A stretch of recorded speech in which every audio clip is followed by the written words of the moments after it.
Boa tarde, sábado 20 de junho de 2026, especial TPA Notícias, com o tema a descaracterização das centralidades, o que vai ser como ponto de discussão aqui nesta tarde em que a televisão pública de Angola leva até si mais um tema de contributo. Ora, as construções anárquicas, a invasão de terrenos, vandalização de infraestruturas e os problemas de saneamento básico nas centralidades da província de Benguela estão a preocupar as autoridades e moradores. O crescimento desordenado das ocupações ilegais ameaça o ordenamento urbano e compromete a qualidade da vida nestes projetos habitacionais. As três centralidades existentes na província de Benguela enfrentam atualmente diversos desafios ligados à ocupação irregular de terrenos e à degradação dos espaços públicos. Moradores denunciam a proliferação de construções anárquicas em áreas reservadas ao Estado e em espaços destinados a equipamentos sociais e zonas de lazer.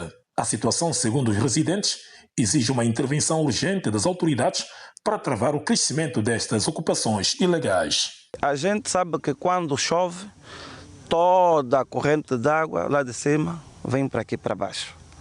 E nós estamos a ver como é que surgirá aqui casas, porque se assim acontecer, eles vão fazer de forma com que as águas lá de cima deixem de vir para aqui embaixo e nós aí em cima é que vamos sofrer com as águas que possivelmente pararem aí em cima. Conforme vem aqui, aparece a única linha d'água do Bloco F. E de repente apareceram obras, as pessoas estão a fazer aqui obras, não se sabe quem são os mandatários, sabemos que isso aqui é uma zona de risco e que provavelmente ou futuramente vai criar muitos problemas para aqui ao bloco. Então, nós estamos aqui em nome dos moradores, em representação, que o governo intervenha, porque é mesmo preocupante. Especialistas alertam que a expansão urbana desordenada compromete o planeamento das centralidades, afeta a organização territorial e pode representar riscos para a segurança das populações. Na maioria das vezes não tem um acompanhamento, as pessoas alteram do jeito que é, do seu medo prazer, né, seu belo prazer nisso.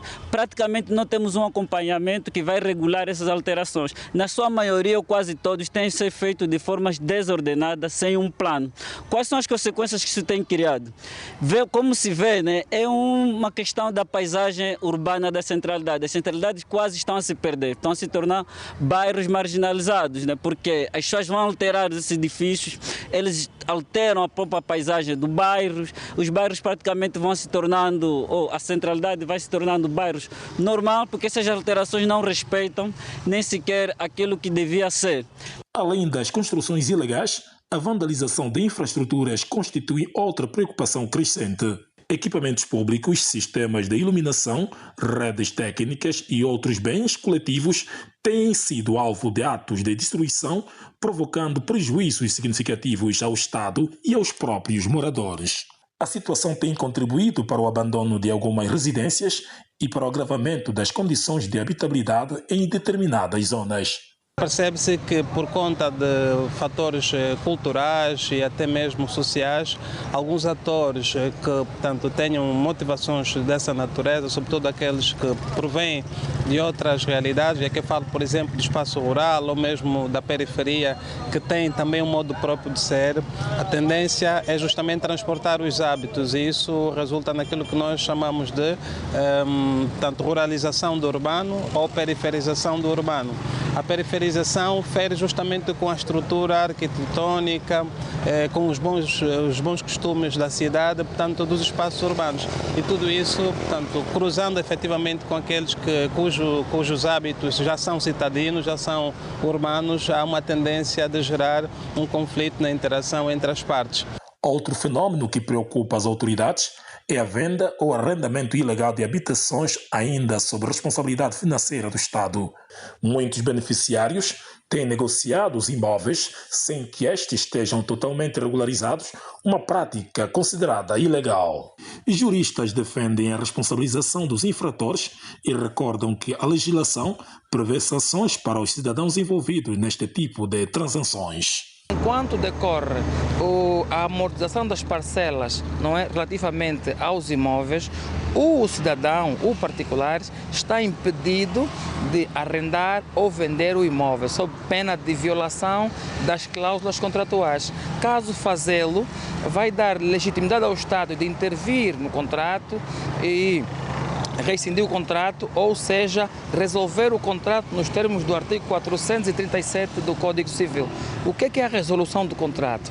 A resolução é o Estado intervém para extinguir ou acabar com a relação jurídico-contratual, porque com os comportamentos do particular significa dizer que o mesmo não tem vontade de continuar naquele imóvel. O saneamento básico é igualmente apontado como um dos maiores desafios enfrentados pelas centralidades.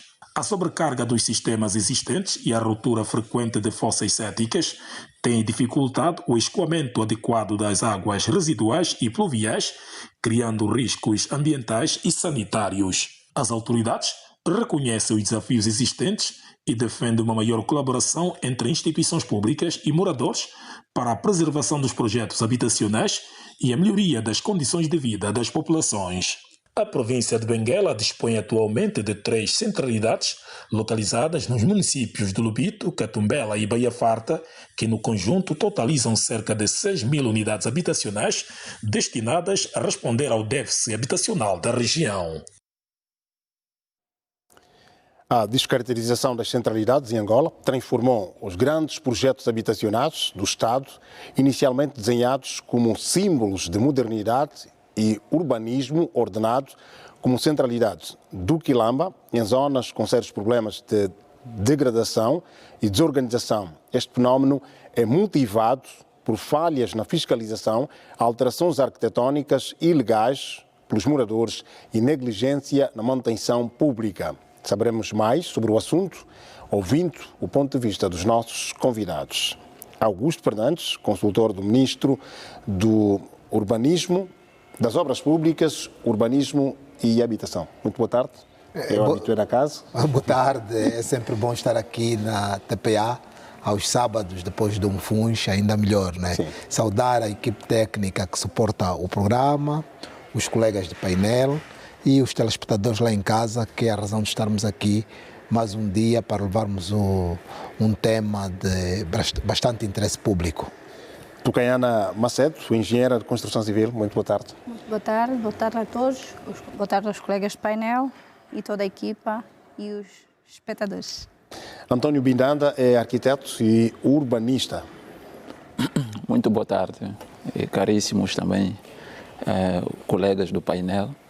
E para já é muito prazer estarmos aqui pela primeira vez e com certeza o tema que será abordado é de caráter urgente para que ganhemos consciência de como proceder e contornar a situação. Ok. Como compreender esta descaracterização?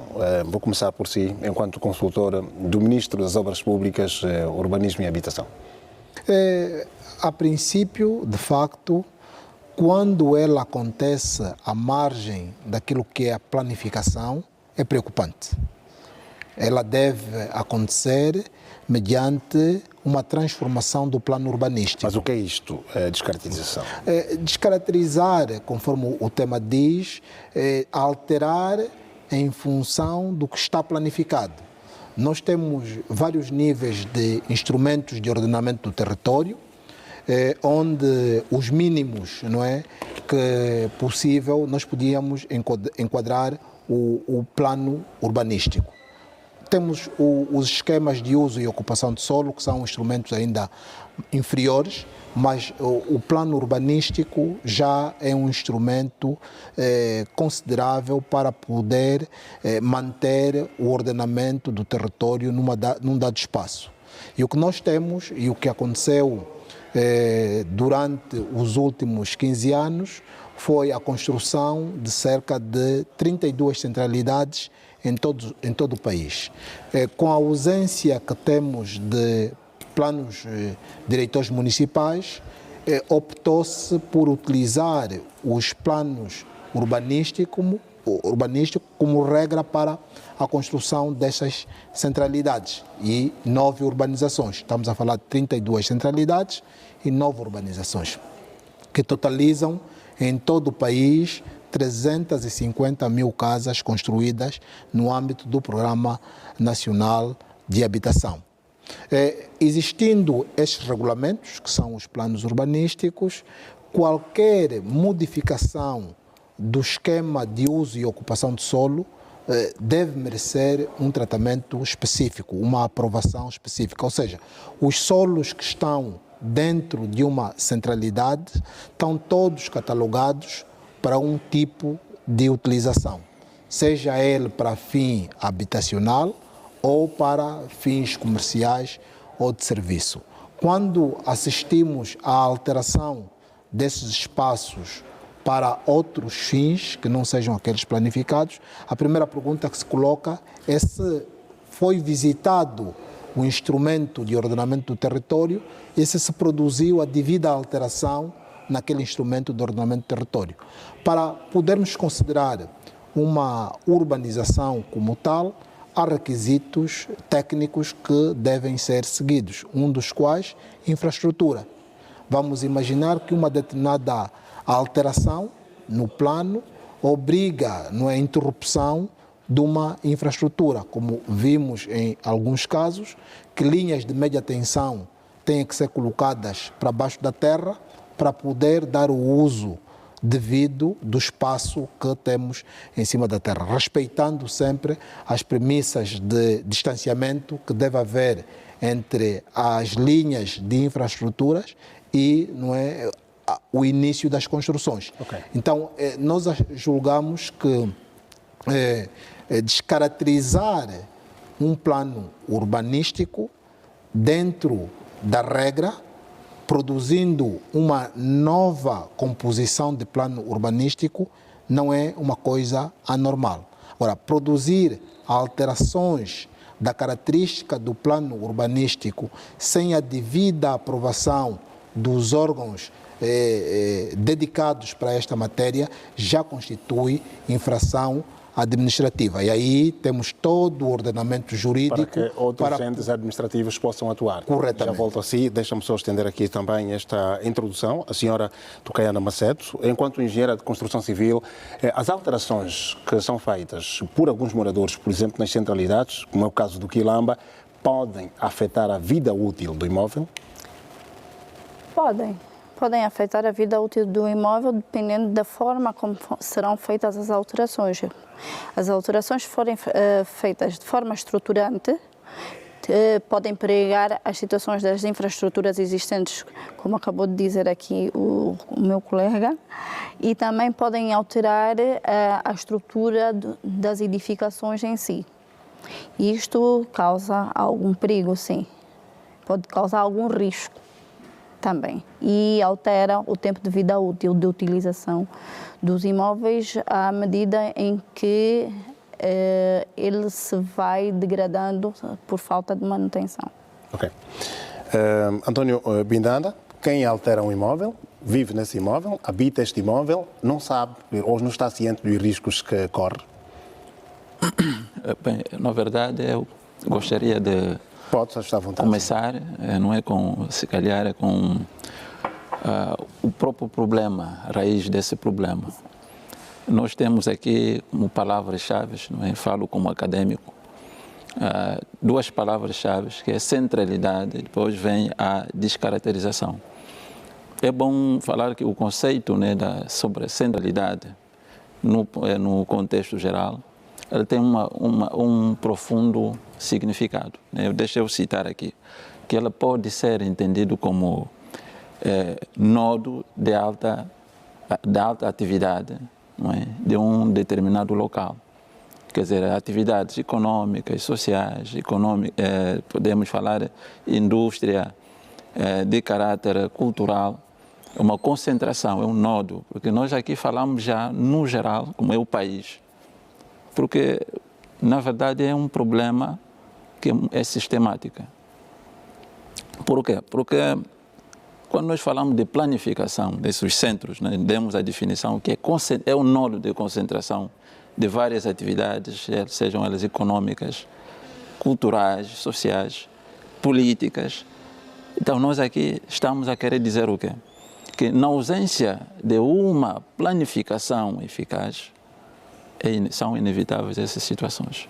Então, se as coisas estão a decorrer conforme acabamos de ver, é porque alguma coisa está errada. Onde é que estamos a falhar, na sua ótica? Aqui estamos, o doutor Augusto falou muito bem, falou de um elemento, um instrumento-chave, que é plano diretor. E nós, para confirmar também, ou afirmar, que o plano diretor é um instrumento que é como, digamos, é o guia. Sem esse instrumento aplicado, ficamos com um país ou mesmo um território sem direção. Mas com o plano diretor, estas alterações são evitáveis? São evitáveis porque lá vem o rigor, a fiscalização. Porque normalmente o plano diretor não é um instrumento só apenas para os especialistas. Deve ser expandido, mas é a nível dos municípios. As pessoas devem saber, olha, que temos aqui o território X, o objetivo desse território é este, as pessoas devem conhecer. Mas quando não temos o plano diretor, onde se especifica quais são as áreas ou qual é a utilidade de cada espaço ou ocupação dos solos, cada um faz o que bem entender. E lá estaremos diante de, nós dizemos que a fonte, né, desses problemas. Porque uma delas é como nós podemos falar dos fatores demográficos. Porque muitos moradores, ou as pessoas que estão a ocupar esses terrenos, vêm das províncias.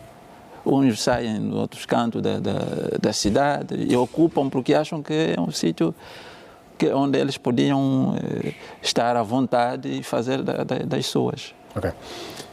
Senhora Tucaiana, partilha da mesma visão ou tem um ângulo diferente em relação ao seu olhar quanto ao comportamento de alguns municípios?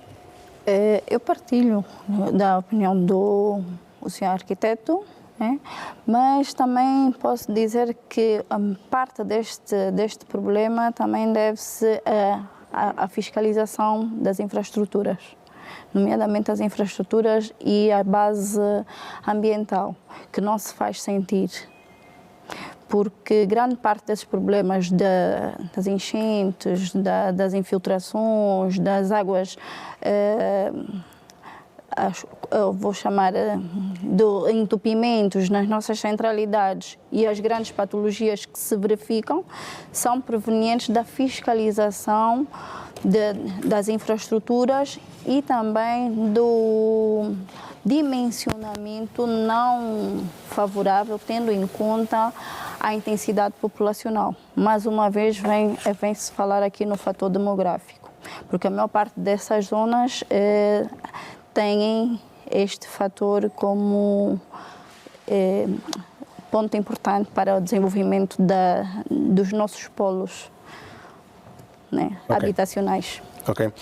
Doutor Augusto Fernandes, é um fator mais de consciência ou porque o plano diretor faz tanta falta assim para que os munícipes, os cidadãos, compreendam que as alterações podem perigar, podem reconfigurar toda uma infraestrutura construída, pensada para o padrão mais moderno?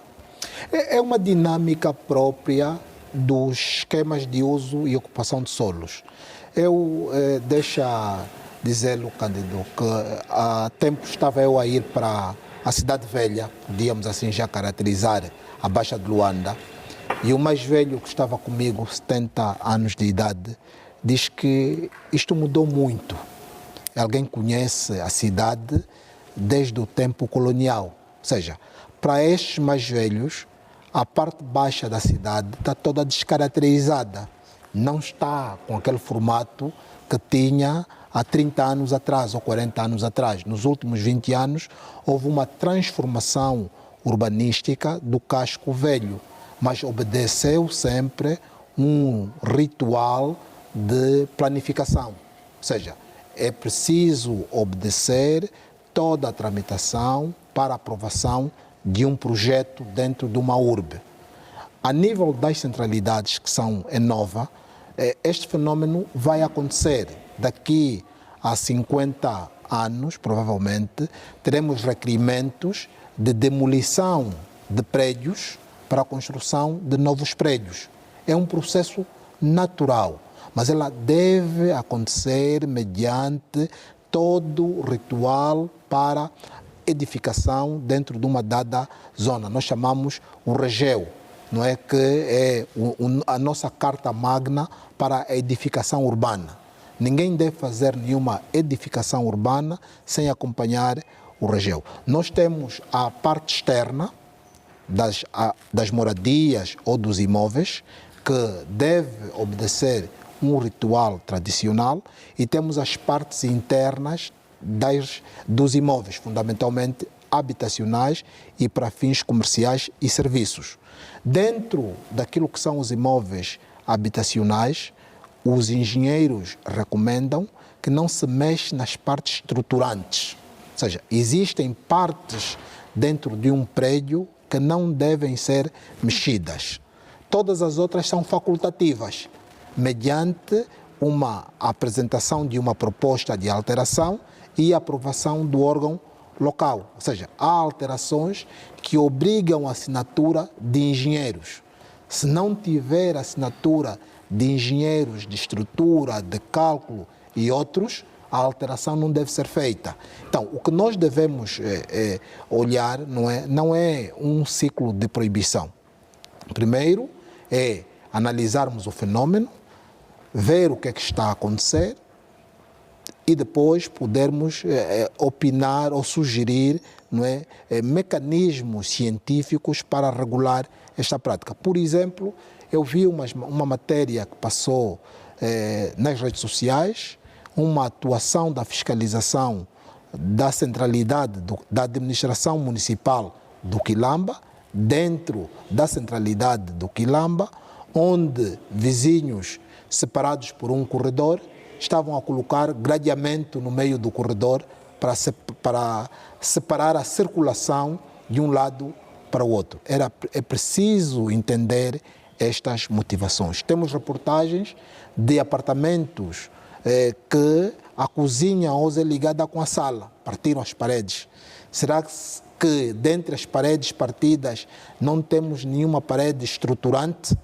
Essas perguntas é que devem ser feitas, porque se a parede partida não é uma parede estruturante, do ponto de vista de engenharia, aquela alteração pouco nos diz. Okay. Não estamos muito interessados. Mas do ponto de vista jurídico, temos outras componentes. Alterar um bem que não te pertence. Que são as benfeitorias, né? Mas depende, tem que ser feita em alinhamento com o proprietário. Porque o teu limite enquanto utilizador do bem alheio é a autorização do dono do bem para produzir efeitos de utilização no bem que está a utilizar. Okay. Eu, numa das conversas com o Dr. Joaquim Jaime sobre esta matéria, ele colocou-me um exemplo interessante. Se alguém te empresta o carro para ir à Baixa de Luanda, não quer dizer que você tem que trocar os faróis do carro, as cadeiras do carro, o volante, etc. Mas se eu tiver permissão do dono para produzir esses efeitos de alteração dentro do veículo, eu posso fazer. Então, o meu limite enquanto utilizador de bem alheio é a autorização do dono do bem para produzir alterações nesse bem. Então, aqui temos a componente técnica, que engenharia e arquitetura, que acabei de explicar, porque o projeto do prédio é uma regra que deve ser cumprida e a sua alteração, enquanto projeto, carece de autorização técnica. Okay. O ambiente externo, passeios, jardins e outros... Vamos já falar dessas questões de ambiente externo. Deixa-me também aqui cumprimentar o Dr. Joaquim Jaime, especialista em políticas públicas. Dr. Joaquim Jaime, é um problema que existe? Esta da descaracterização das centralidades? Ou porque é apenas um caso pontual que deve merecer já uma reflexão? Boa tarde, Calombe, e aqui os meus companheiros, extensivo também aos nossos telespectadores. Primeiro, me penitenciar pelo atraso. Há um congestionamento desde o desvio do Zango até aqui Deve ter havido algum acidente. Não há nenhum acidente, não há nenhum agente regulador de trânsito pelo menos do Kikuchi até aqui o viaduto do Quilamba, nenhuma vírgula do trânsito. Eu estava num dia de tráfego bastante intenso. E era bom que... E a gente a sair para fazer compras, aproveitar o sábado. Nenhuma vírgula do trânsito. E quando isso acontece, há uma anarquia muito grande na utilização daquele espaço comum de todos nós. Pronto, eu julgo que aqui é uma multiplicidade de fatores que começam, que nos provocam efetivamente para esse tema. E eu tenho discutido muito em diversas circunstâncias com o Dr. Augusto Fernandes sobre essa matéria, efetivamente.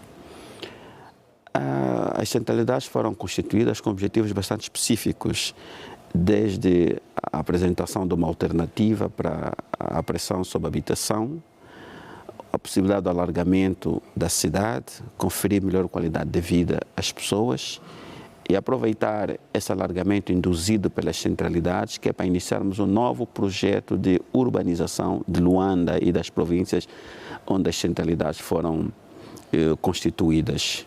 Qualquer alteração que venha a se verificar, quer seja nos edifícios como um todo, nas suas frações, ou nos terrenos urbanos à volta, quer sejam infraestruturados ou apenas talhonados, deve efetivamente encaixar-se dentro do plano que foi concebido. Os terrenos que estão à volta, a essa altura, estão sendo ocupados sem qualquer orientação técnica. E com o surgimento de edifícios entre as fachadas? Entre as fachadas, sem qualquer orientação técnica. O projeto inicial já foi completamente violado. E sob o olhar de todos, eu costumo dizer que há determinadas circunstâncias em que o Estado simplesmente se exonera das suas responsabilidades. Ou os seus agentes que o representam não cumprem com parte do contrato social e político celebrado com a sociedade, com a própria instituição em que eles estão inseridos. Aqui é uma violação flagrante do dever de cuidado, do dever de impedir que as regras sejam transgredidas, por um lado.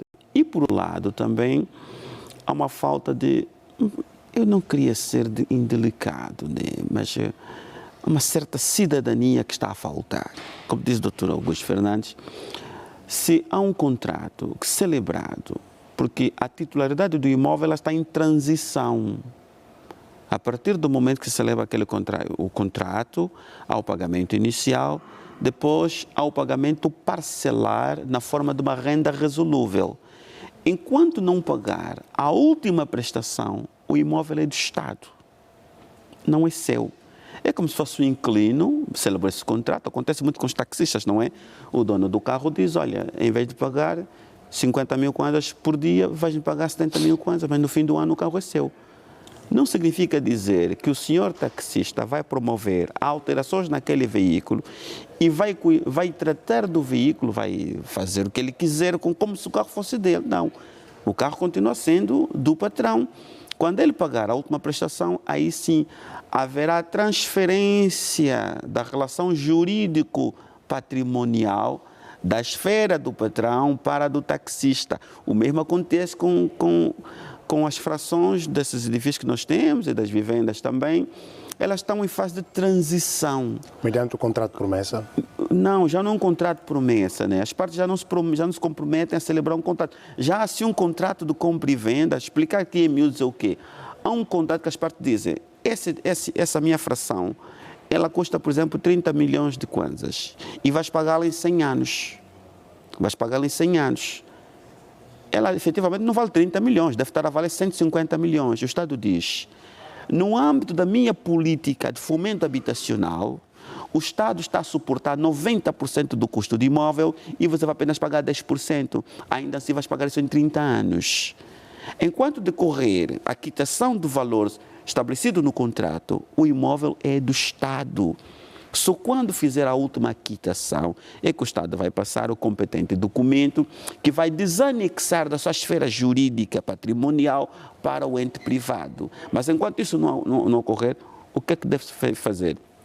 Apenas manter o edifício, a tua fração, manter ele cuidadinho, pintar quando as paredes estiverem sujas, substituir a torneira quando for quebrada, a tomada, os interruptores, os suportes, manter o edifício preservado. Aliás, a tua fração preservada. Não é que acontece, doutor?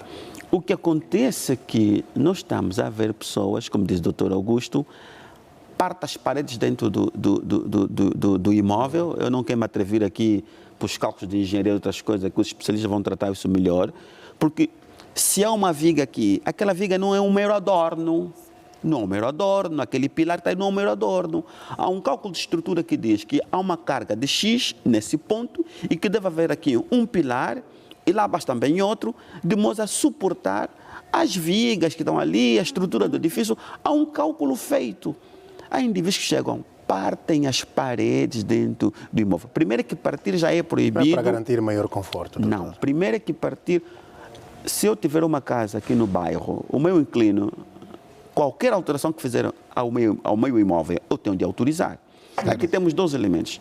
Um que decorre da relação jurídica entre as partes e o outro que decorre da engenharia. Por mais vontade que o Estado tenha ou venha a ter de permitir alterações dentro desses imóveis, não vai permitir isso. Porque a engenharia diz, não, senhor Estado, tudo bem, tens muita vontade, tu tens muito poder até para autorizar, mas a engenharia não permite, porque esse edifício vai cair algum dia. Porque se há aqui um pilar de sustentação, um pilar, tiras esse pilar, vais fragilizar a laje do andar de cima. Ela depois começa a empenar para baixo. Depois aí na laje tem estruturas elétricas, hidráulicas, onde passa água, passa esgoto, passa tudo. Em pouco tempo está a infiltrar. Está a infiltrar. Então eu penso que aqui é um problema que envolve o incumprimento do contrato celebrado. E tem-se dito, enquanto o imóvel não for quitado, qualquer alteração deve ser concordada com a entidade competente. A entidade competente. Mesmo depois de quitar completamente, a alteração tem que obedecer às regras impostas pela engenharia. E nós, quando falamos da descaracterização, não é apenas a alteração física, a descaracterização também é a violação da finalidade da centralidade. Okay. Aqui o Estado atender as suas responsabilidades no âmbito da sua política habitacional. O sujeito pagou aquela prestação inicial, nunca mais pagou nada e pega no bem do Estado, vende. Vamos já falar disso, vamos já falar dessa questão. Isso também é descaracterização. Exato. Porque aqui é uma violação do princípio da finalidade do surgimento das centralidades. Arquiteto, urbanista, olhando para a explanação feita agora, há instantes, pelo Dr. Joaquim Jaime, qual é o pensamento que surge e como nós devemos reorientar as pessoas a terem mais cuidado com aquilo que é o bem imóvel, que ainda está sobre um contrato cuja transferência do direito real não foi feita em definitivo? Bem, eu, à parte, concordo com o que o doutor Joaquim acabou de frisar, mas também para enfatizar que, independentemente se a pessoa adquiriu, se fez o pagamento total, né, do imóvel, é imprescindível sempre contactar o técnico para qualquer tipo de intervenção, porque realmente o que está aqui em risco, como dizem, né, um médico pode... Seria um técnico particular? Este técnico estaria adstrito à administração municipal, ao Ministério das Obras Públicas, Urbanismo e Habitação? Bem, o técnico normalmente pode ser um arquiteto, pode ser um engenheiro civil, mas quem aprova as resoluções é a administração. Tem que ir à administração para também fazer uma análise se é possível fazer alguma alteração. Porque, na verdade, porque devido à dinâmica social, as pessoas às vezes optam por fazer alguma alteração. E eu sou categórico que uma cidade, uma centralidade, como nós dissemos, que ela tem as suas características, que inicialmente então, se alguém quer um modelo diferente da casa que tem hoje ou do apartamento, não é melhor comprar um terreno e construir? Não, estou a me referir que o problema deve ser resolvido na fase inicial. Porque eu aqui parece que vou falar um pouco, sem criticar, sem falar alguém concretamente, porque às vezes as falhas são cometidas inicialmente. Que as pessoas devem conhecer a nossa cultura, a nossa vivência. Quando falamos da descaracterização, nós falamos que da centralidade, porque também uma centralidade deve se refletir à população. Não é simplesmente as tipologias, que eu digo que nos anos 90, hoje na Europa, muitas dessas tipologias estão a ser demolidas. E nós achamos que é normal, porque falta também de alguns estudos. Devem ser feitos estudos para conhecer quais são as nossas necessidades. Porque, sim, a pessoa pode ter condições de adquirir este imóvel, mas daqui a algum tempo vai querer fazer algumas remodelação. Lá vem a responsabilidade dos arquitetos, dos autores que concebem o projeto. Eles devem saber que o projeto deve ser resiliente. Sim, nós temos capacidade de criar projetos resilientes. Porque quando nós definimos que tu vais morar neste apartamento, não podes fazer nada, até certo ponto acabamos por mexer com aquilo que é a essência do ser humano, de desenvolver, evoluir. Nós precisamos também de pensar nesse sentido nos futuros projetos. Mas aqui, para o assunto concreto que estamos a abordar, sugiro que na fase inicial, acho que é a ideia também do Dr. Joaquim, que tem que haver documentos antes de eu comprar ou me candidatar. Mas existe o contrato que já estabelece as regras de como...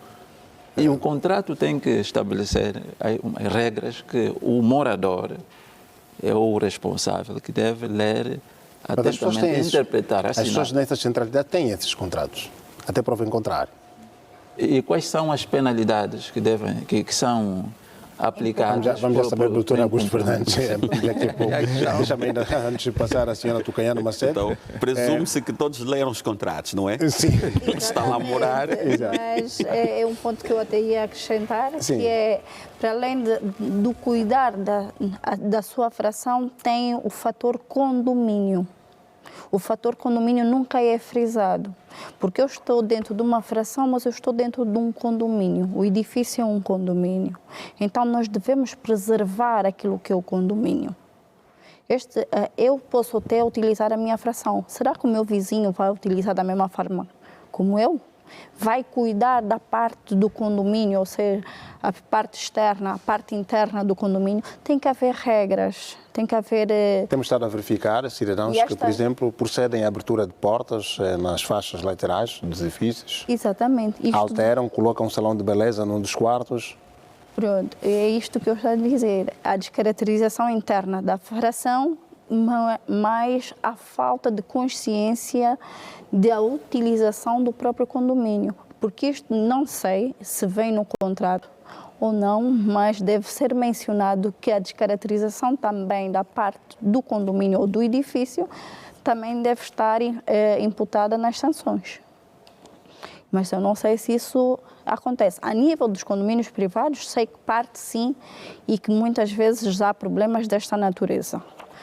E vamos falar depois das infraestruturas, que muitas vezes acontece quando temos entupimentos internos, temos problemas de, curtos-circuitos, as frações, né, sofrem alteração. E quando isto deveria ser um problema tratado com a administração, com os técnicos da própria administração, para verificar qual é o problema existente no condomínio, para que não haja alteração de forma individual para cada fração, que seja unificado e depois ser colocado um valor adicional para que todos usufruam do mesmo bem, sem qualquer situação de perigo, porque eu alterar na minha casa posso causar perigo ao meu vizinho.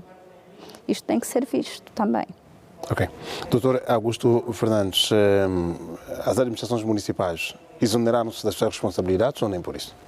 Eu penso que é todo o contexto social que foi alterado. O Dr. Joaquim já me traz aqui uma premissa muito boa. Eu tenho a minha casa no bairro, no mercado do arrendamento. Todos que têm casa nesta circunstância, periodicamente vão verificar as suas casas. e por vezes até tem um vizinho aí de proximidade que lhe informa de qualquer alteração que está a acontecer na sua casa.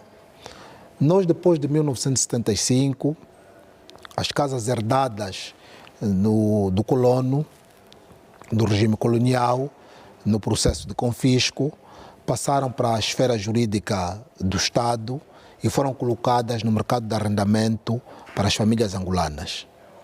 Neste período, existia frequentemente a visita às casas para ver como é que as casas estão a ser utilizadas.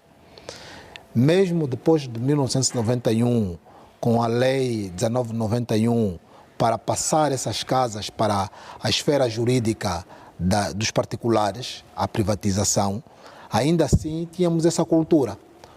Hoje, com a propriedade privada na Constituição, há muita confusão, temos menos imóveis do que tínhamos no tempo, depois do tempo colonial. No pós-colonial, tínhamos cerca de 1 milhão de imóveis e ainda assim conseguíamos fazer esta visita periódica. Hoje, estamos a falar de 350 mil imóveis, com capacidade tecnológica para controlar, etc. Nós estamos a nos sentir ineficientes de fazer essas visitas periódicas. A quem é essa responsabilidade, doutor? Vamos chegar lá, porque se a gente procurar só o culpado, sem entendermos o fenômeno, vamos talvez perder muito tempo. Não, sem buscar culpados. O mais importante é a solução. Sem buscar culpados, mas quais são os entes que devem melhor fiscalizar? Então, o que temos aqui, não é? Primeiro, como diz a engenheira Tocaiana, sendo o prédio comum, todos nós somos fiscais de todos nós. Ninguém faz obra no edifício sem que o alarme dos outros vizinhos seja acionado. Quando está-se a fazer obra no primeiro andar, aquele barulho produzido pela obra, todos no prédio escutam. E se ninguém faz denúncia, são todos coniventes. Então, o primeiro culpado são mesmo os vizinhos. Porque eu, enquanto ente público, por não ter capacidade humana, tecnológica, de estar a fazer visitas periódicas para poder supervisionar, vou depender fundamentalmente da denúncia. Não havendo denúncia, havendo um conluio entre todos os moradores, eu não tenho informação para atuar. Vão dizer que tem inveja do vizinho. Mas há obras, como disse o Dr. Joaquim Jaime, muito mais perigosas, né? E o nosso arquiteto também trouxe esta. Por exemplo, as frações autônomas, os apartamentos na centralidade do Quilamba, os lavatórios têm um filtro na tubagem. Ou seja, a água antes de ir para o ralo tem um pré-filtro. E esse pré-filtro geralmente entope com o cabelo feminino. As mulheres gostam de estar aí a pentear, agora têm cabelos de empréstimo e outros, e aqueles fios ficam todos aí, entope com a pasta de dente, o pepsodente, o sabonete da lavagem das mãos, que é gordura, e o cabelo acaba por entupir aquele pré-filtro. O que é que as pessoas fazem de seguida? Tiram o pré-filtro, deixam aquilo livre e vai entupir o cano geral do prédio. Vai começar a fazer a infiltração que o Dr. Joaquim Jaime apresentou nas lajes, nos pisos. Então, esta é uma alteração silenciosa que ninguém pode denunciar. Aí, se nós introduzirmos as visitas periódicas dos órgãos da administração do Estado, seja a administração municipal ou os entes públicos que gerem as centralidades, ele, de 2 em 2 anos, pode fazer uma visita ou um prédio que está a reportar questões de infiltração, de seguida fazer uma visita e verificar quais foram os apartamentos que retiraram os pré-filtros dos canos. E aqueles que assim procederem, serem sancionados com uma multa pré-definida. Ou seja, podemos sim encontrar metodologias para podermos trabalhar com as comunidades, com os condomínios, para podermos ultrapassar tanto as alterações barulhentas quanto as alterações silenciosas. Ok. Dr. Joaquim Jaime?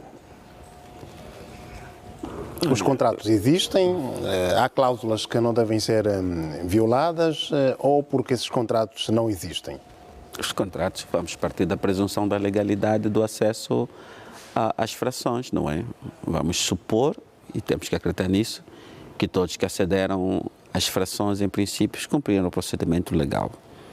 E havia aquele contrato de promessa, depois um outro contrato, numa fase mais avançada de organização. O contrato não é muito extenso, mas as poucas cláusulas contidas nele são claras. É motivo para a resolução do contrato o incumprimento das obrigações contratuais. E uma dessas obrigações é a preservação da fração. O contrato é claríssimo em relação a essa matéria. E, no meu entendimento, por se tratar de uma matéria que, a nível do direito, deve ser regulada pelo direito dos contratos, o contrato por si faz lei entre as partes. Tem força jurídica para dirimir qualquer conflito sem ir aos tribunais. Deve ser cumprido ponto a ponto. Deve ser cumprido ponto a ponto. Eu tenho ouvido muito, e pessoas com responsabilidade no Estado querem desviar a matéria de regulação desses contratos do direito dos contratos para os direitos reais. E é um desvio que não é inocente, é propositado, justamente que é para poder engessar o poder de atuação do Estado quando se sente lesado. Não se trata do inquilino que vai ser despejado, trata-se da resolução de um contrato de compra e venda. E tem que ser encarado assim, nesse sentido. Porque o contrato, se não fosse assim, o contrato não teria a cláusula dirimente das relações controversas que possam surgir no cumprimento do próprio contrato. É cláusula para é motivo para a resolução do contrato ou incumprimento da obrigação das partes. E um desses deveres é o de cuidado do imóvel, da fração melhor, é de pagar pontual e regularmente o valor estipulado no contrato. Se eventualmente a entidade que gere esta relação contratual, e vamos acreditar que está tudo dentro do sistema, está a verificar, há incumprimento aqui, há incumprimento ali. O que é que a gente faz com o nosso inquilino quando não está a pagar a renda? O notificamos, meu amigo, está há 2 meses atrasado, que não está a pagar, o que é que se passa contigo? Você já troca uma janela aqui, fechou, aqui havia uma janela, você fechou, abriu aqui uma porta sem minha permissão, essas contas vamos tratar delas à parte, mas o que é que se passa aqui com o valor do arrendamento, por exemplo? E ali o Estado vai dizer, meu amigo, o nosso contrato de compra e venda está no vermelho, porque você deixou de cumprir com a tua parte. O que é que o direito diz nesses casos? A parte que não cumpriu com as suas obrigações perde. No caso de quem está no apartamento, todo aquele valor que foi desembolsado mensalmente, o Estado vai encarar aquilo como foi o pagamento pelo direito de habitar nele. São rendas que você pagou e o Estado pega na sua fração, coloca no mercado para um angolano mais sério, para um angolano que não quer promover a calotice, passa a expressão. Mas para isso acontecer, é necessário que todos os entes do Estado envolvidos na gestão desse patrimônio público, porque aqui também vamos chamar a colação a lei do patrimônio público, que impõe ao agente público o dever de proteger a coisa pública. Quer seja a coisa pública colocada à sua disposição como meio e ferramenta de trabalho, quer seja a coisa pública colocada à disposição de terceiros, mas que pertence ao Estado. As frações, as vendas são dos Estados, são bens públicos da esfera privada do Estado colocado à disposição de terceiros. Os agentes públicos, o seu dever de cuidar, de proteger e de evitar a violação da finalidade do bem é permanente. Daí que há uma responsabilidade partilhada. O Ministério das Obras Públicas, e agora é habitação e urbanismo também, urbanismo, né? E habitação. Urbanismo e habitação. Os ministérios estão com nomes muito complicados, está difícil fixar tudo isso. Tem seus proposentes tem o Instituto de Habitação e tem o Fundo de Fomento Habitacional. Estes têm a responsabilidade de não parar só no escritório. Periodicamente, ir às administrações municipais, saber como é que está a controlar aquilo. As administrações municipais têm os contactos de todos os coordenadores de quarteirão ou de bloco, estão se organizados, cada bloco, cada quarteirão tem um coordenador. E cada edifício tem também um coordenador. Naquelas centralidades e que tem um edifício com 2 entradas, cada entrada tem um coordenador. Do ponto de vista da estruturação, a coisa está bem desenhada. Nenhum administrador poderá invocar desconhecimento das alterações, dada a organização de base que existe. Depois, nessa altura, está a haver renovação de mandatos, até das coordenações de moradores. Não sei o que, recentemente o administrador apresentou publicamente os novos coordenadores e tudo aquilo. Quer dizer que há um mecanismo que funciona. O que há é aquilo que o doutor Augusto disse. Todos são cúmplices. Porque o vizinho está aqui a martelar a parede. E ninguém faz o próprio coordenador do prédio ele não quer arranjar problema com o vizinho que está a martelar a parede. Ele ouve que aquele vizinho colocou o apartamento dele no grupo do WhatsApp de venda dos apartamentos e ele não tem a preocupação de dizer, meu amigo, vamos lá ver, senhor administrador, há um apartamento no sítio X que está à venda, por favor, verifica lá se isso foi completamente quitado. Porque o que está a acontecer é o quê? Os apartamentos estão a ser vendidos ilegalmente. Vamos já falar dessa questão da venda. Só para concluir o raciocínio, né? Depois eu esqueço isso. Não vou esquecer, eu vou recordar. Ótimo. Pronto, vamos só fazer um breve intervalo para falarmos também dessa questão de subarrendamento. Ele já está sob renda resoluta, tal como disse, e acaba por arrendar a uma outra pessoa. Se isto é legal, não é legal. E falarmos também de algumas instituições que estão a transformar em clínicas, estão a transformar em outros espaços, né, que são os apartamentos cedidos para que as pessoas possam ter uma habitação condigna. Vamos fazer um breve intervalo, para um copo d'água. Dentro de mais alguns instantes vamos regressar à nossa conversa deste TPA especial Notícias e também poderemos ter a qualquer momento informações sobre a Lunda Norte, onde também há alterações neste capítulo. Daqui a pouco.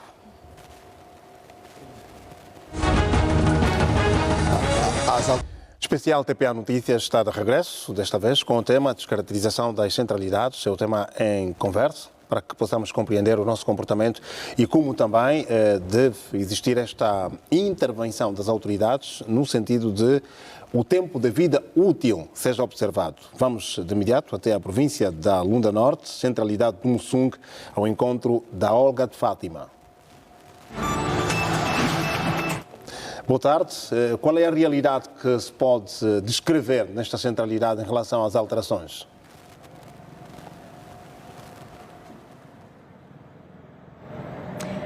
Olá, Calombe. Muito boa tarde. Dizer que a centralidade do Mussung são vários os problemas que também têm contribuído para a sua descaracterização. Vamos olhar para aquilo que é a descaracterização desta cidade com um dos coordenadores de zona, mas antes deixa dizer-lhe que são vários os desafios que esta centralidade enfrenta desde que foi inaugurada, isto em 2015. Olhar para os apartamentos que hoje estão a ser transformados em creche, alguns estão a ser transformados também em salões de beleza, outros estão a ser privatizados pelos próprios moradores e torná-los também em escritórios onde estão a ser arrendados por outras pessoas. São várias essas situações. Um olhar também às praças que foram concebidas para o lazer, que hoje estão a ser tomados pelos contentores, e estes contentores são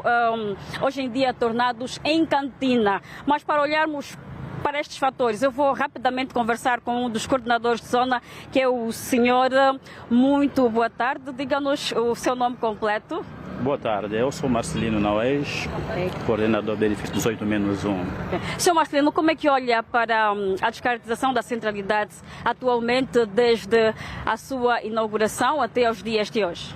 De facto é triste, olhando para a nossa centralidade, uma vez que é a única e é nova da província da Lunda Norte, e falando do tema da descaracterização da centralidade, é feio.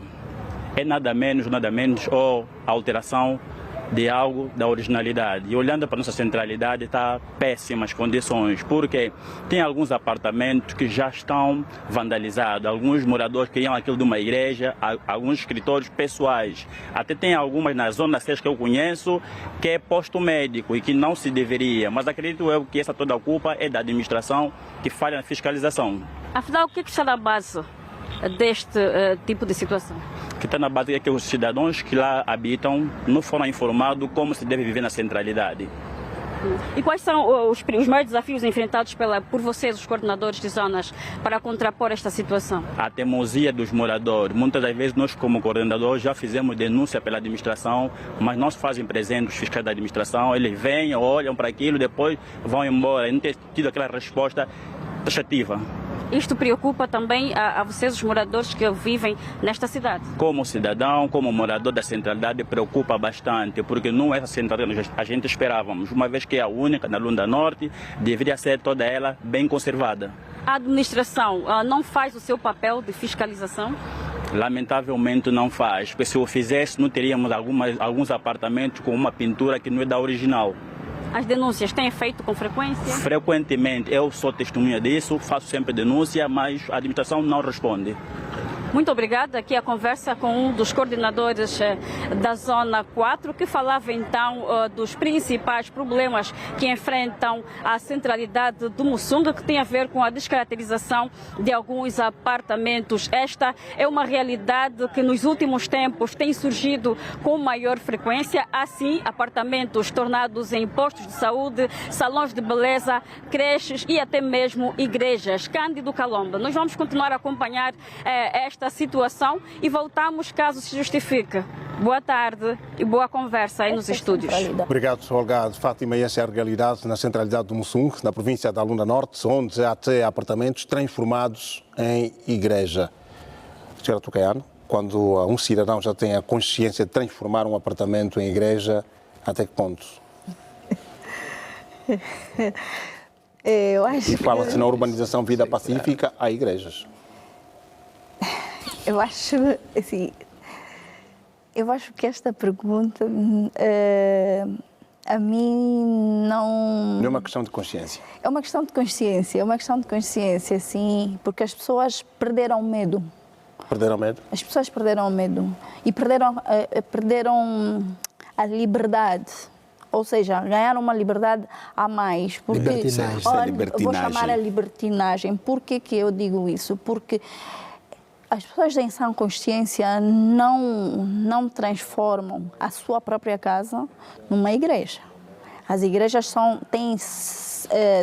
obedecem regras, obedecem princípios e obedecem a um determinado espaço, porque a igreja ela é um espaço de meditação, um espaço de culto, é um espaço em que há interação social, há aquilo que nós chamamos a massificação de vários fatores.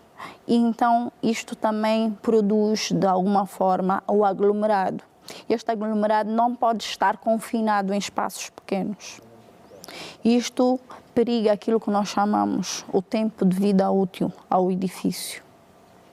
Danifica a parte estrutural do edifício, porque o edifício não foi projetado para ter uma quantidade populacional daquela dimensão, ou para aquela dimensão, porque igrejas têm um espaço próprio, estão definidas para um local específico, obedecem regras a nível de regulamentos urbanísticos e outros fatores. Ok. Doutor Augusto Fernandes, ouviu bem. Deixa-me só a um cidadão que está a acompanhar a nossa conversa e ele pede para que questione o doutor Augusto.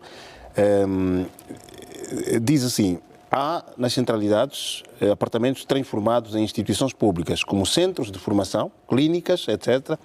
Isto está a acontecer no Quilamba. Por exemplo, o meu prédio, diz ele, a minha vizinha arrendou o seu apartamento como centro de formação profissional. Cândido, nós temos aqui um termo muito técnico, os meus colegas engenheiros e arquitetos do painel, se calhar o doutor Antônio percebe melhor isto. Os urbanistas vão classificando os espaços em função daquilo que nós vamos chamando característica do comércio, densidade, etc, etc. E eu tenho estado a dizer que o Quilamba está a reclamar um estatuto de cidade e nós não estamos a querer ouvir. Precisa desse estatuto? Está a evoluir. Luanda adquiriu o estatuto de cidade a uma dada altura. Implica dizer que ela teve a evolução urbanística até chegar à categoria de cidade. O Quilamba está a reivindicar este estatuto e nós não estamos a querer ouvir. É fundamental nós ouvirmos o grito do Quilamba, a ausência de espaços comerciais e de serviços que estão aí a ser reivindicados por essa pressão de demanda para podermos planificar. Porque se nós não planificarmos, a população planifica do seu jeito. E do jeito da população dá desordem territorial. Para não haver essa desordem territorial, nós temos que ter a sapiência de transformar a centralidade do Quilamba de um dormitório para uma cidade, a segunda cidade da província de Luanda. Aqui são chamados todos os especialistas urbanistas, as universidades, as faculdades de arquitetura e de engenharia, para escutar este ruído que a cidade do Quilamba ou a centralidade do Quilamba está a produzir. Não é normal um cidadão transformar o seu apartamento numa unidade comercial. Ele tem consciência que não se faz. Ele tem noção dos perigos e dos estragos que aquilo produz. Mas, no entanto, há uma demanda. Nós tivemos durante muito tempo, e eu vou buscar sempre o nosso próprio exemplo, na Cidade Velha, situação em que os prédios estavam todos a ser transformados em escritório, na parte baixa. Ias para um prédio e encontrava escritórios, para não dizer outros tipos de atividades. Se nós formos aqui ao Martes, na rua principal do aeroporto, para quem sai do aeroporto para a parte baixa, do lado direito os prédios de construção cubana, a parte de baixo toda foi transformada em unidades comerciais. Tem farmácia, tem loja, tem isso e tem aquilo. Está lá. Ou seja, eu estou a tentar dizer que este fenômeno não vem das centralidades. As cidades antigas que nós temos em todo o país, cidade de Luanda, de Benguela e todas as outras, a nível de todas as 21 províncias, têm esta patologia. Então, é uma patologia. Dizer que as centralidades foram construídas, casas novas, mas hábitos antigos. São as questões culturais. Quando nós ao fazermos o plano diretor municipal, eu dizia no princípio que as centralidades foram construídas na ausência dos planos diretores municipais. O ideal seria ter plano diretor municipal e depois ter os planos urbanísticos dentro dos planos diretores municipais. É no plano diretor municipal onde esta conversa toda acontece, onde a cidade vai ficar e o que é que deve ter na cidade, como é que o comércio vai funcionar dentro da cidade, as vias de comunicação, as infraestruturas, como é que vão ser colocadas. Quer dizer, isso tudo é previsto no plano, o plano diretor municipal. Na ausência deste, o que é que o setor fez? Porque o país também não podia ficar parado porque não tem planos diretores municipais. Em 2009, no lançamento do Plano Nacional do Urbanismo e Habitação... Custa tanto assim esse plano diretor municipal? Não, vamos chegar lá.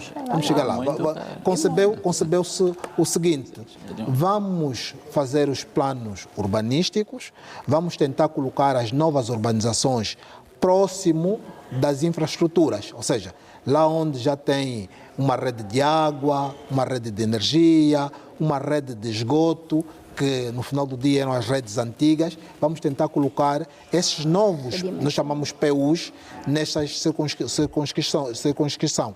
Mas pensamos só construir casa, não pensamos fazer cidade. não pensamos que as casas precisam de atividade econômica, que é preciso gerar empregabilidade. Então, geramos dormitórios. E esses dormitórios, hoje, de forma natural, estão a reivindicar o que falta aí. E é preciso, em vez de concordamos, sim, com toda a proposta jurídico-legal, proposta pelo arquiteto, pelo Dr. Joaquim Jaime, concordamos com toda a inibição de engenharia, não é, que é a área da engenheira Doutor Augusto, estamos a dar mão à palmatória em relação àquilo que está a acontecer? Não, nós não podemos, no âmbito da planificação urbana, inibir a geração da atividade econômica. Ok. Está bem. Vamos saber do arquiteto antes de irmos ao Dr. Joaquim Jaime, porque ficou ainda um pormenor para ser dissecado. O Dr. Augusto falava da classificação. Só os arquitetos sabem qual é essa classificação que o Quilamba e tantas outras urbanizações carecem nesta altura. Bem, eu volto um pouco para trás, porque nós demos uma definição, trouxemos uma definição que centralidade não é um nodo, não é, no meio do território que representa as atividades comerciais e industriais e até mesmo políticas, incluindo as atividades sociais, culturais. Daqui nós podemos deduzir que, na ausência de uma concentração dimensionada, claro, são as consequências que nós estamos a ver nas centralidades, onde não estava prevista uma clínica, não estava prevista uma loja, as pessoas vão ter que reinventar. Nós questionamos, será que a falha está mais no próprio projeto? Ou apenas as pessoas estão apenas a colher? E os espaços baldios que existem não podem ser solicitados à administração para estes empreendimentos sociais? Porque, na verdade... Se alguém quiser colocar uma farmácia, pode construir?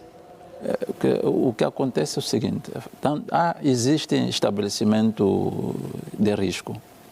Ali falou-se de uma clínica e, no nosso contexto, nós temos dito que uma clínica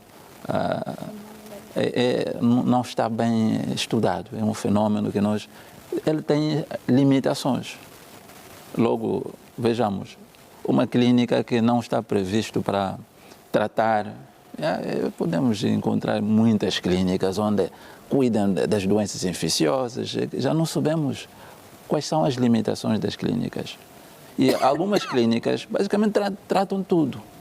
Mas existem hospitais especializados, que, aliás, no nosso país ainda são poucas. Aqui nós pensamos, numa centralidade onde, a nível arquitetônica, urbanística, tudo deve ser dimensionado. As pessoas devem saber delimitar que este espaço serve para isso, para aquilo. E o cidadão, antes de ocupar, devem ter... Nós dissemos que não há segredo, não é? E nós apresentarmos a implantação, né? Se é uma centralidade, é normal ter uma implantação, o cidadão sabe, aqui está previsto isso. É verdade que o Estado não tem capacidade de construir tudo, é muito desgastante, nós somos seres humanos. Ali sempre é bom que haja mão, né, dos privados, que é um investimento privado, podia dar um tratamento, dar continuidade àquilo que o Estado não conseguiu de desenvolver. Doutora Joaquim Jaime, antes de irmos para a questão que falava dos contratos, de contratação, subarrendamento, e também olhar para essa questão da inexistência de espaços comerciais. Sequer há muitas lojas que hoje foram transformadas em cantinas, haviam espaços para a atividade comercial. Olhando para o Quilamba e outras centralidades, quem construiu, previu isto, olhou para isto, para esta necessidade que estão a apontar hoje aqui, falta de farmácias, clínicas? Eu devo partir da presunção de que os espaços que foram deixados em todas as centralidades, existem esses espaços, eles tinham determinadas finalidades. Vamos acreditar que os arquitetos... Até porque os espaços ainda existem. Existem, sim. Há algum remanescente em algumas centralidades. Vamos acreditar que os arquitetos que projetaram aquilo não deixaram aqueles espaços porque cansaram-se de projetar prédios para aqueles espaços, não é? Foram deixados com alguma finalidade. E certamente que os projetos identificam aqueles espaços dentro do processo evolutivo das próprias centralidades, serviços que devem surgir, aqueles lotes servem justamente para isso. E certamente que também devem ter previsto a tipologia das infraestruturas serem erguidas ou edificadas naqueles espaços. É uma questão de ir aos documentos originais, os projetos, saber o que é que o arquiteto pensou quando deixou esse espaço. Podia ser para o cumprimento de obrigações ambientais, surgir ali um jardim, uma zona verde, um parque infantil, uma quadra de jogo. Sim. Uma quadra de jogo. Pronto, eu vou partir da presunção de que eram pessoas sérias que projetaram aquilo e que simplesmente não se esqueceram de projetar a implantação de edifícios naqueles espaços. Aqueles espaços têm finalidade própria. Eu vou partir desta presunção, acreditando que as pessoas que projetaram aquilo foram pessoas sérias e que aquilo não foi deixado ao acaso para crescer capim ou coisa assim, não é? Os arquitetos são pessoas sérias, não se esquecem. Doutor Augusto, não, eu esquecia que era para pôr edifício, explica já. Não, isso não acontece assim. Sim. Então é uma questão de ir aos documentos, aos projetos e verificar qual foi a finalidade original para esses espaços aqui. Porque é provável que naqueles espaços passam condutas de água lá embaixo, ou passam esgotos, passam cabos de eletricidade, provavelmente para fibra óptica. Alguma finalidade foi definida para aquele espaço. Então, eu penso que é uma questão de verificar os documentos originais, os projetos. Isso é que é uma responsabilidade do Ministério de Tutela e do Ministério da Administração do Território, que é que, em última instância, faz a gestão do território a nível local. Eu penso que os entes do Estado devem se comunicar melhor, não devem partir da presunção de que se eu for contactar o fulano, não vai... Não, há uma ideia, existem objetivos comuns. Um ministério tem a responsabilidade de velar pela política habitacional. As habitações têm que ser implantadas no solo. E há outro ministério que é o responsável pelo solo, porque é que faz a administração local. Eu penso que esses têm que se comunicar melhor. A política habitacional tem um ministério que é responsável por ela. E ele é que vai definir, não, precisamos estender a cidade, mas para ali vamos tratar desses espaços e felizmente o ministério que trata da política habitacional também que trata das infraestruturas, e deve haver, em princípio, esta colaboração. O que nós estamos a ver, por exemplo, na centralidade do Sequele, o local onde passaram as condutas da EPAL, alguém vendeu aqueles terrenos. Estão a subir estruturas sobre as condutas da EPAL. A lei é clara sobre essa matéria. Toda aquela zona onde estão estruturas hidráulicas, elétricas, elas devem estar livres de qualquer estrutura por cima, porque se no futuro tiver um rompimento, tem que se lá cavar. Se pretender aumentar a quantidade de água a ser transportada, tem que se lá substituir a conduta. Como é que se vai substituir a conduta se todos os terrenos está o sistema de bombagem e os terrenos logo a seguir? E quem vendeu dizem que foi a EGTI que fez isso. Se não for eles, eu peço desculpa, mas dizem que foi eles. Está bem? Mas é necessário que nós temos que ser sérios. Desenvolvimento também é uma questão de atitude, de compromisso. Existe uma relação direta entre honestidade, cumprimento das regras, das leis, temor às leis. Doutor Jean, provavelmente estas construções ocorrem à calada da noite e a administração pública por esta altura... Não, calada da noite. A senhora Angera ela trouxe a palavra certa, que todos sabem, mas tem medo de dizer. O povo angolano perdeu o medo. Há aqui uma percepção errada de liberdade.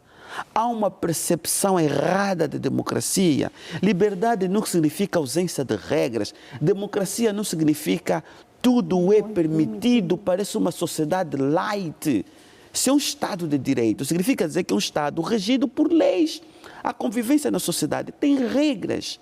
O que me preocupa não é a ousadia do cidadão, o atrevimento do cidadão, é a inércia, a inoperância do Estado enquanto ente que tem todos os instrumentos para regular a sociedade. O facto de reduzir o efetivo a nível das administrações municipais. Eu falei com alguém que tem poder a nível da província, disse assim: epa, doutor, esses colegas também da GTI só nos arranjam problema. Vamos então fazer como, doutor?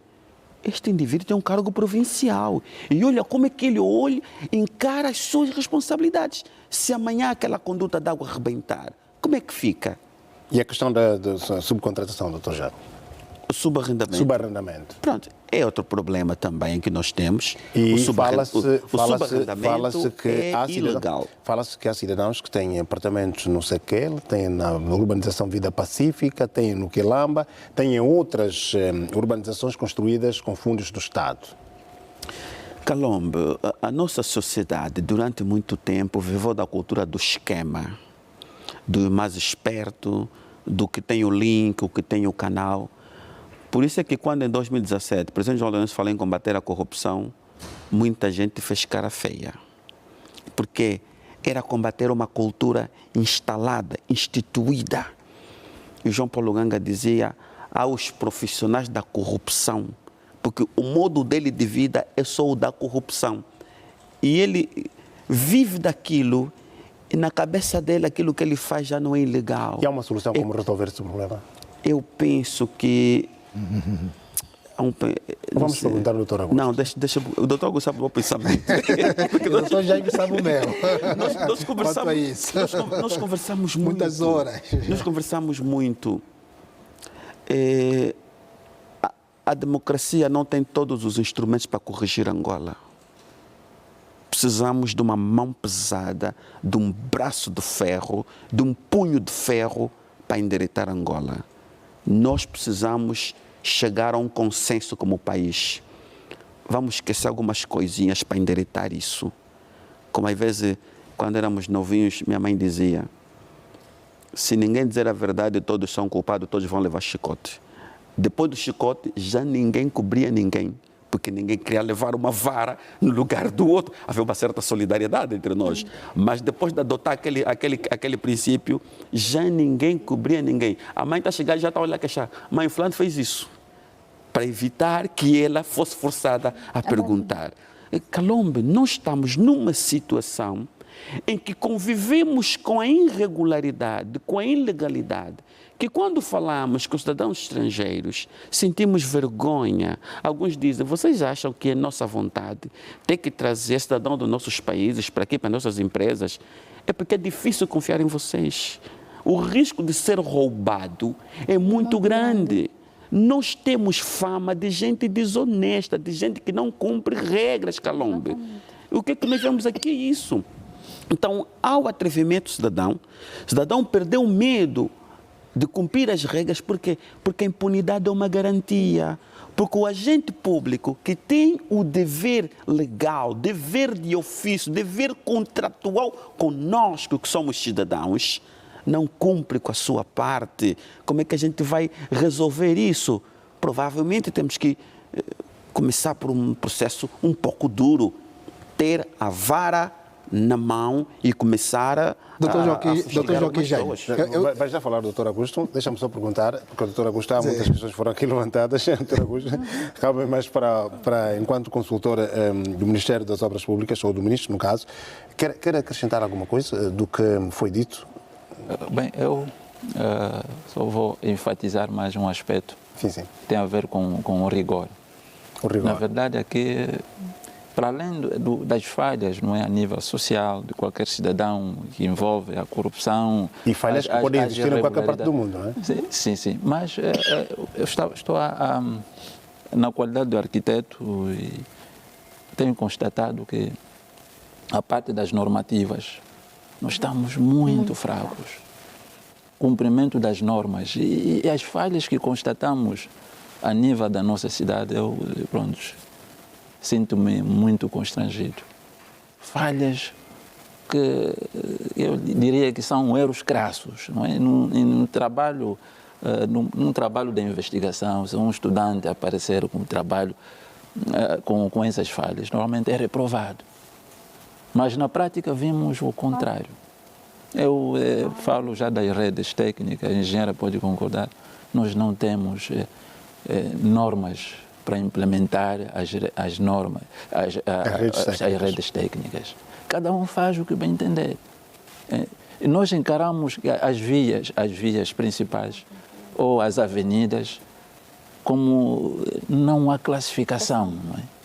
Na parte técnica ainda constata-se muitas anomalias. E às tantas aparece uma empresa a partir do asfalto, coloca uma conduta? Sim, esse é onde está o problema. Porque nós não pensamos... Desculpa, eu tenho uma dúvida, ajuda-me a compreender isso. Se do ponto de vista regulamentar, vamos dizer que nós não temos. As universidades não ensinam essas redes, não existem regras gerais que os alunos aprendem? É para lá onde queremos chegar. Okay. O que tem acontecido é que nós consultamos as regras, porque existem locais e existem internacionais. As normas internacionais muitas das vezes colidem com as nossas normas, com aquilo que nós praticamos. Eu acho que o problema também está no como nós encaramos as soluções, porque há soluções dispendiosas, mas que são sustentáveis, que depois nós erradicamos o problema para não voltarmos a gastar. Eu gostaria de enfatizar aqui alguns aspectos. Levantados pelo Dr. Jair, não? Vou voltar aqui ao Dr. Augusto. Quando falou a nível de cidades e falou dos planos diretores municipais, eu vou ser... Custam tanto dinheiro assim serem elaborados? Custam. E vou-lhe explicar porquê. Estamos a falar em 10 milhões? Não vou-lhe falar em valores, mas vou-lhe dar alguns inputs relacionados àquilo que pode ser o valor, que pode se constituir depois, a partir daí, o valor monetário. Mas é assim... o Dr. Jaime falou em cidades. Nós olharmos Dr. hoje... Augusto. Dr. Augusto. O Jaime. Eu te confundi, peço desculpa. Em cidades e planos diretores municipais. Se olharmos para a nossa cidade de Luanda e olharmos para o Estatuto da cidade, a nossa cidade transformou-se numa metrópole, ou mais que uma metrópole. Porque nós hoje em Luanda estamos com uma intensidade populacional muito elevada. E olhando para aquilo que são as dimensões municipais que nós temos, vamos olhar para cada um dos municípios que temos dentro da cidade de Luanda, ou da metrópole de Luanda, elas são maiores que aquilo que está definido pela Lei de Terras, a nível populacional, a nível dimensional. Portanto, nós não podemos fazer planos diretores municipais. Temos que desfragmentar estes planos diretores municipais em planos diretores locais e depois, por si só, fazer os planos diretores comunais. Porquê? Porque as nossas comunas são enormes e constituem uma série de fatores e necessidades que necessitam que sejam observados para aquilo que nós estamos a verificar, que nós chamamos hoje cidade do Quilamba. Cidade do Quilamba não. Perímetro habitacional, sim. Cidade não. Ou centralidade, porque centralidade ela constitui um núcleo maior. Se nós formos para a lei que nós temos, ela determina, aliás, não tem uma definição enfatizada, ela define aquilo um polo que deve ter outras dimensões que podem ser constituídas, mas aquilo que foi traçado a nível arquitetônico foi apenas cidade-dormitório. Logo, não constitui aquilo que são os equipamentos que devem suportar ou apoiar aquela população. Por isso é que a população lá tem problemas de custos habitacionais, custos familiares, custos de transporte, congestionamentos, falta de equipamentos de saúde, falta de equipamentos educacionais, falta de áreas de lazer, falta de espaços de convívio, embora tenham, e falta de área verde. Estará aí o cidadão a ser obrigado a colocar esses equipamentos inexistentes? Se assim vamos dizer. Não pode. Não pode porque aquilo obedeceu a alguma regra, alguma norma em função do núcleo habitacional que eles propuseram, ou seja, para o dormitório, porque aquilo não foi pensado penso eu, na altura em que foi elaborado o projeto, porque aquilo foram projetos pilotos que foram solicitados para dar resposta emergencial ao déficit habitacional.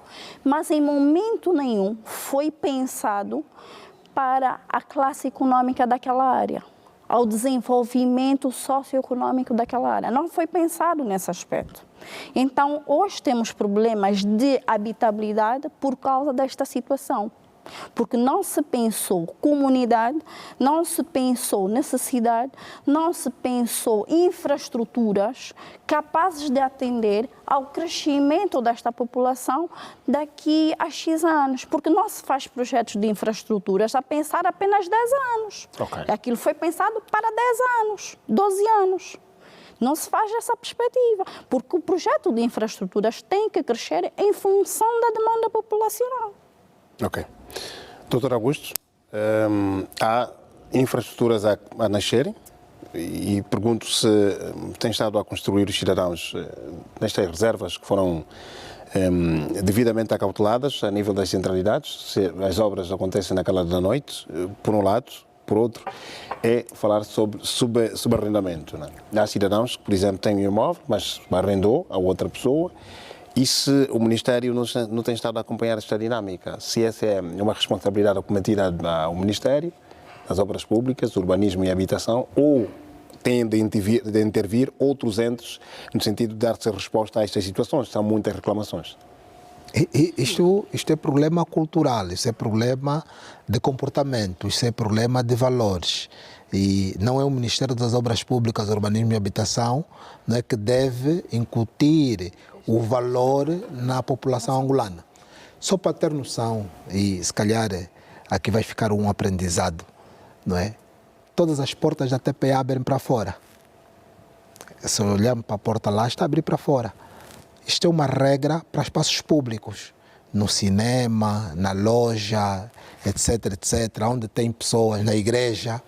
A empresa vai sempre abrir a porta de dentro para fora. A porta do apartamento abre de fora para dentro. Se você coloca o teu apartamento como estabelecimento comercial, igreja, ou seja o que for, já tens problema se tiver uma sinistralidade lá dentro. Se tiver incêndio dentro do apartamento, as pessoas não conseguem sair, porque as pessoas quando correm para a porta, não é? Se a porta abre para dentro, as pessoas não dão espaço para puxar a porta. Então, os engenheiros e arquitetos, pensando nisto, definiram que as portas para os espaços públicos abrem para fora. Em situação de emergência, as pessoas encostam-se todas à porta e a porta vai abrir, as pessoas vão embora. Quer dizer, não correm risco. E se olhar aqui para a TPA, já olhei para todas as voltas, todas as portas abrem para fora. Então, isso é um tema, não é? De educação e comportamento. Então, dizer que a biologia, e aqui já para as pessoas que estão a arrendar os apartamentos, não deviam, porque pessoas bem educadas, com valores, nunca estariam a colocar esses apartamentos no arrendamento. Mas como elas não estão bem educadas, não há uma exceção à regra? Têm desvio comportamental, precisam de ser reprimidas. O nosso Código Penal e Código de Processo Penal, acredito que pronunciei bem, consideram que a cadeia vai reeducar, é o centro de reeducação. Agora, deixa-me dizer o que é que os biólogos pensam. Os biólogos pensam que as espécies mais devem ser podadas para termos espécie boa. Deixa dizer o que é que a Bíblia diz. A Bíblia diz que o trigo e o joio podem crescer juntos, mas a dada altura tens que tirar o joio e deixar o trigo crescer. Deixa dizê-lo de uma forma diferente. Todos os países que tiveram um nível de mau comportamento populacional que Angola tem, para se tornarem desenvolvidos em menos de 15 anos, tiveram que ser mais duros. Estou a falar da Singapura, estou a falar de Hong Kong, estou a falar da Coreia do Sul, estou a falar da própria China, etc, etc, toda aquela Ásia do Pacífico. Aquela Ásia toda. Se for para lá, colocaram lá uma pena que nós tiramos da nosso ordenamento jurídico prisão perpétua, já há muito tempo. Pena de morte. Os Estados Unidos têm, alguns estados. nós retiramos. Ou seja, o que eu expliquei aqui, não há dúvida que o pensamento que nós tivemos de que a espécie boa vai conseguir contaminar a espécie má, não é verdade. A espécie má continua a contaminar a espécie boa. E eu vou um bocadinho mais longe, Kalumbi. Os nossos pais, os nossos avós, fundamentalmente nossos avós, que saem do regime colonial para a Angola independente, não eram gatunos, não eram corruptos, não tinham estes desvios comportamentais. Até 1991, que nós transformamos de uma economia centralizada para uma economia de mercado, o número de angolanos desonestos era muito reduzido quando comparado com o número de angolanos honestos.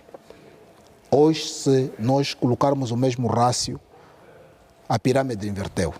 Estamos reivindicando de combate à corrupção, educar o homem angolano, transformar o homem angolano. Sua Excelência, Presidente da República, João Manuel Gonçalves Lourenço, esteve muito bem em 2017, quando elegeu o combate à corrupção, a desonestidade e todos os males que afetam a sociedade angolana, a proibidade pública, etc., etc., como bandeira de sua governação.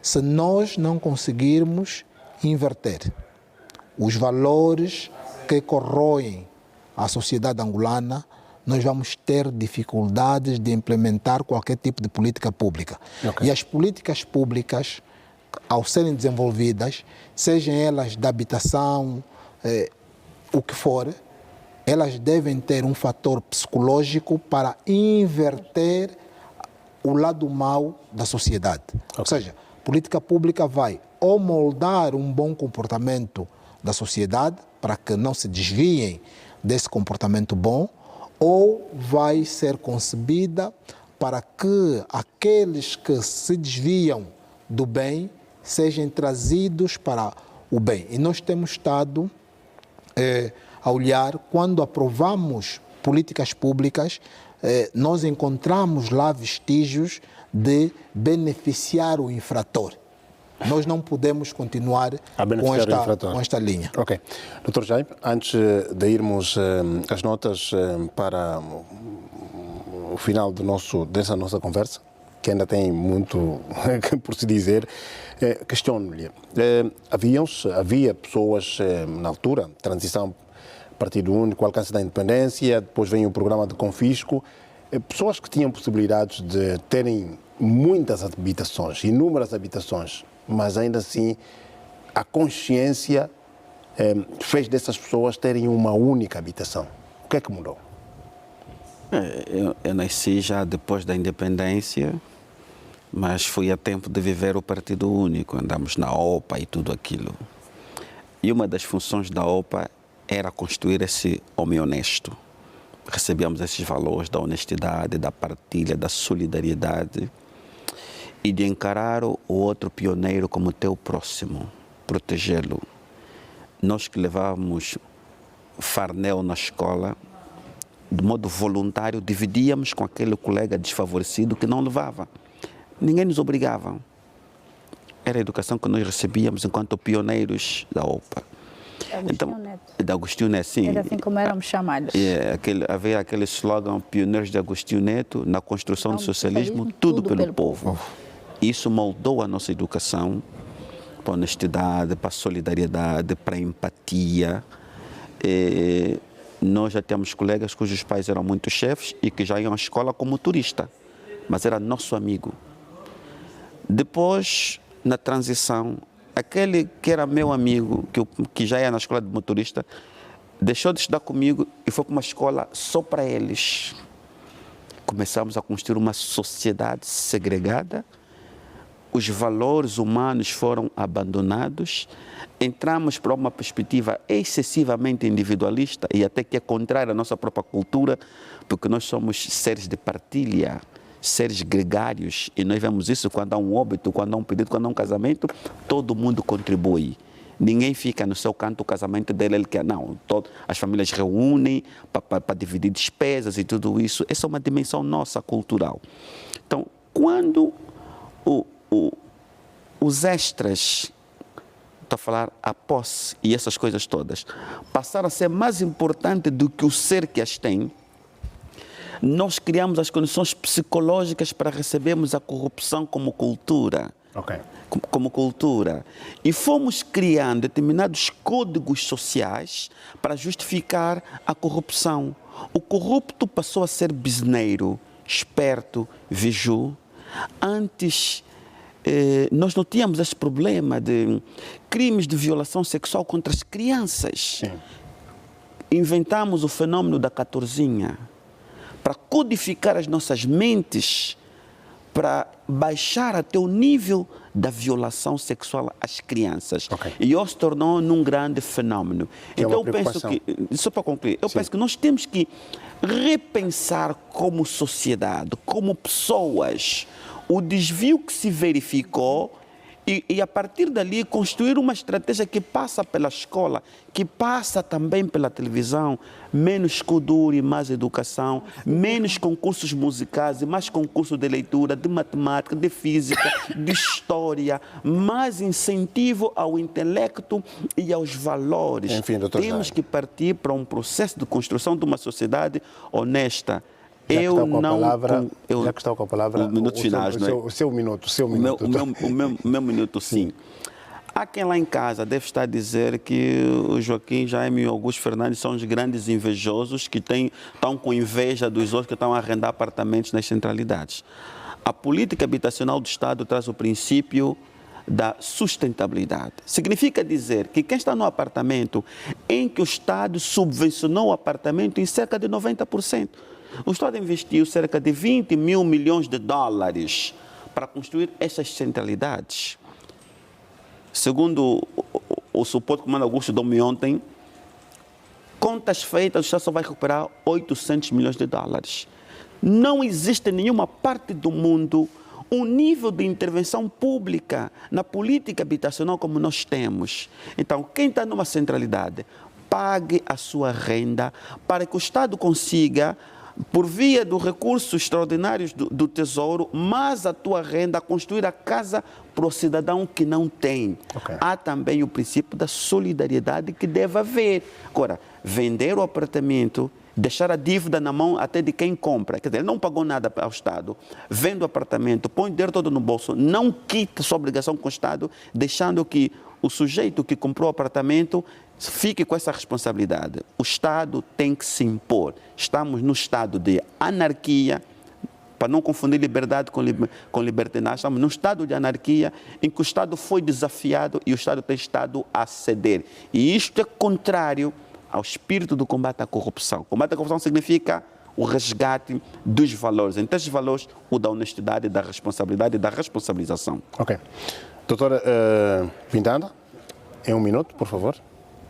Bem, para segundos dizer que a centralidade tanto é um ambiente que deve ser pensado, bem dimensionado, porque na verdade muitos desses problemas, tanto da administração destas centralidades, que às vezes são consequências, né, de má planificação, porque é necessário futuramente pensarmos de como contornar, porque tem que haver um sistema único de controlo ou base de dados. Hoje estamos no século XXI. Existem sistemas de controle. Se eu alugo uma casa ou estou a alugar 2 casas, 3 casas, claro, o sistema de controle vai logo detectar. Sim, é muito simples. Então, apelamos aos órgãos competentes que atuam e eu acho que o Estado é o órgão do bem e ele tem toda a autonomia de estabelecer a ordem. Engenheira Tucaiana? Bom, em poucos segundos. Em poucos segundos.